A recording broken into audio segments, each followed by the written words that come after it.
कुरान हमें क्या सिखाता है? रोज़मर्रा ज़िंदगी के सुनहरी उसूल। सच्चाई और दियानतदारी।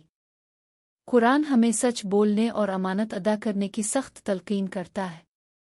सच्चाई इंसान के किरदार को मजबूत बनाती है और एतमाद पैदा करती है। सबक: रोज़मर्रा ज़िंदगी में झूठ, धोखा और फरेब से बचना कामयाबी की बुनियाद है।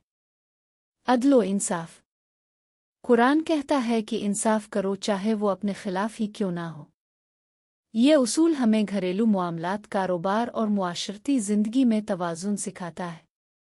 सबक: फैसले जज्बात नहीं बल्कि इंसाफ की बुनियाद पर करने चाहिए। सब्र और बर्दाश्त। ज़िंदगी में मुश्किलात आती हैं, कुरान हमें सब्र का रास्ता दिखाता है। सब्र कमज़ोरी नहीं बल्कि मजबूत ईमान की अलामत है। सबक: मुश्किल वक्त में घबराहट के बजाय सब्र और दुआ इख्तियार करें। शुक्रगुजारी। कुरान हमें हर हाल में अल्लाह का शुक्र अदा करने का हुक्म देता है। शुक्र नेमतों में इजाफा और दिल के सुकून का ज़रिया है।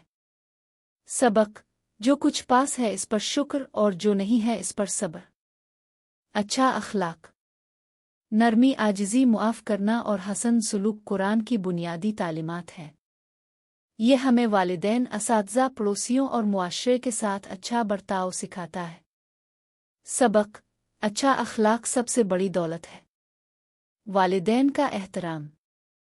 कुरान वालिदैन के साथ हसन सुलूक पर ख़ास जोर देता है। उनकी खिदमत को अजीम इबादत करार दिया गया है। सबक: वालिदैन की दुआ दुनिया व आखिरत में कामयाबी का सबब है। नियत की पाकीज़गी।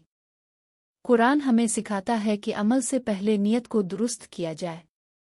अल्लाह के नज़दीक अमाल का दारोमदार नियत पर है।